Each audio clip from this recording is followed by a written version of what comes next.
introduction, this case study focuses on the pathway for Encik Kamal to become a registered valuer in Malaysia.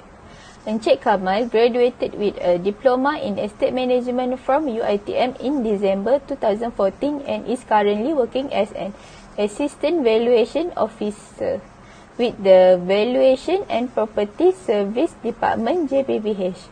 Based on his academic qualification and working experience, the most suitable pathway for him is the working experience route instead of the direct entry route, as diploma holders are not eligible to apply directly as a probationary valuer. To become a registered valuer, he must fulfill the requirements set by board under the Valuer Appraisal, Estate Agents and Property Manager as 1981. These requirements include passing the prescribed professional examination, obtain practical experience and demonstration professional competence.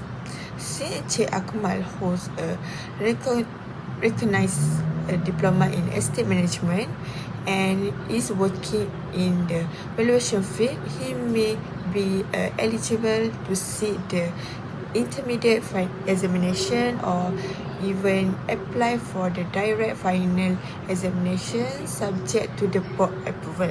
This could help his progress faster through professional qualification. After passing the final examination or direct final examination, he must register as a probationary valuer. During this period, he will work under the supervision of registered valuer and gain practical experience in property inspection, valuation assignment, reporting, writing, market analysis and professional ethics. He is also required to complete at least 2 years of practical experience before becoming eligible to sit for the test of professional competence or TPC. The TPC is the final stage of qualification and consists of both practical and oral examination. It assesses the candidate's technical skill, communication ability, professional judgment and ethical awareness. Upon successful passing the TPC and obtain the board approval, Encik Kamal will be qualified to register as professional valuer in Malaysia. In conclusion, Encik Kamal has a clear pathway to becoming a registered valuer. By completing the requirement examination, gain a practical experience and passing the TPC, he can advance his career and contribute professionally to the valuation industry in Malaysia. Okay, next, I will explain the route for Encik Kamal to become a registered valuer through the working experience route. So, based on the given situation, Encik Kamal graduated with a diploma in estate management from University Technology Mara or UiTM in December 2014. He is currently working as an assistant valuation officer or AVO at the Valuation and Property Service Department, also known as JPPH. Okay, therefore, the most suitable pathway for Encik Kamal to become a registered valuer is through the working experience route. This route is designed for who possess recognized academic qualification and gain professional experience while working in the valuation field. Since Encik Kamal holds a recognized diploma in estate management, he fulfilled the academic qualification requirement and is eligible to apply for registration as a probationary valuer or PV. After being registered as a probationary valuer, Encik Kamal required to undergo a minimum of 2 continuous years of approved practical training and gain working experience under the supervision of a registered valuer. So during this training period, he must also complete the required professional examination conducted by RISM and successfully pass the test of professional competence or TPC. Next, I would like to explain the test of professional competence or TPC that Encik Kamal needs to complete in order to become a registered valuer. The TPC is conducted by BUVEP to assess whether a candidate has obtained sufficient professional knowledge, practical skills, and competency to practice independently as a valuer. The TPC consists of 5 formats which is professional experience, work diary and logbook, record of experience, practical tasks and professional interview. First format is professional experience. Encik Kamal must complete a minimum of 2 continuous years of practical experience in a registered valuation firm or an organisation approved by BOVAP. During this period, he must work under the supervision of a registered valuer. This practical experience helps him develop technical skill, professionalism and confidence in handling valuation assignment.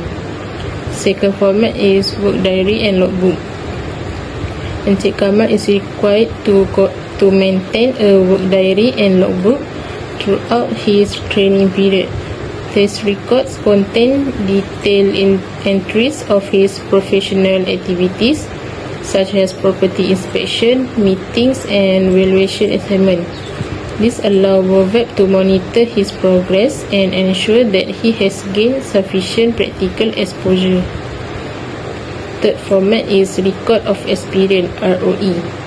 Encik Kamal must prepare a record of experience or ROE. This is a summary report of at least 500 words describing the experience gained during his practical training.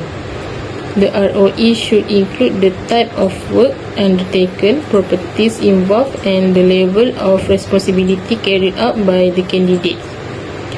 Fourth is practical tasks. Encik Kamal is required to complete practical tasks related to valuation practice. This task assesses his ability to apply valuation principles, prepare professional reports, and solve real-world valuation problems.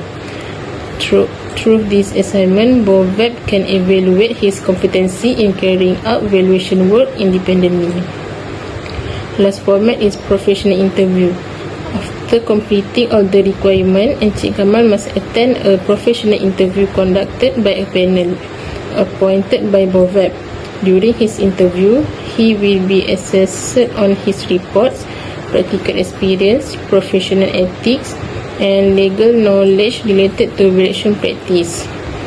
So lastly, successful completion of the TPC demonstrate that Encik Kamal possesses the knowledge, skill and professional competency required by the board. Therefore, he can proceed to apply for registration as a registered valuer under Section 17 of Act 242.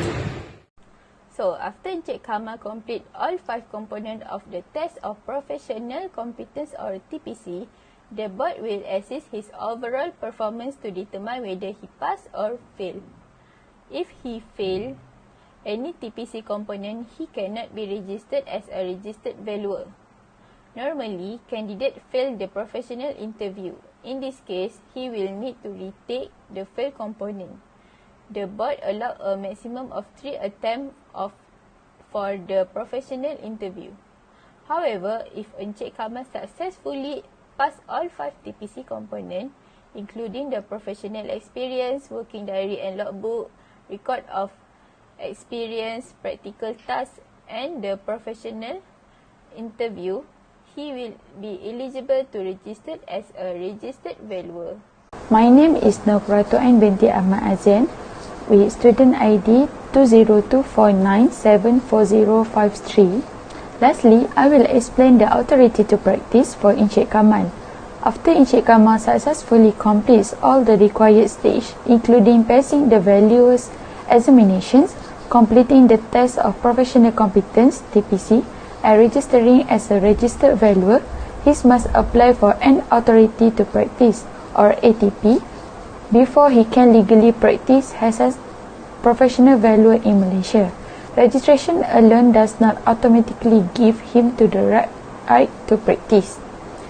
In Encik Kamal case, although he's graduated with a diploma in estate management from UiTM in 2014 and is currently working as an assistant valuation officer at the Valuation and Property Services Department, he is still required to obtain the ATP after becoming a registered valuer if he wishes to provide professional valuation services independently.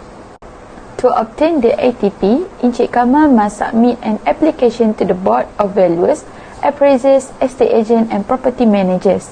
According to the third schedule of the rules, the prescribed application fee for an authority to practice for registered valuer is 200. Once the board approves his application and the fee has been paid, the ATP will be issued. The ATP allows Encik Kamal to legally undertake valuation works, sign valuation reports and practice as a registered valuer in Malaysia. However, the ATP is valid only until 31st December of the year it is issued, so it must be renewed every year to ensure he is continue to comply with the board's professional and ethical requirements. In conclusion, obtaining the authority to practice is the final step for Encik Kamal. Once he receives the ADP, he can officially practice as a registered valuer and provide professional valuation services in accordance with Act 242.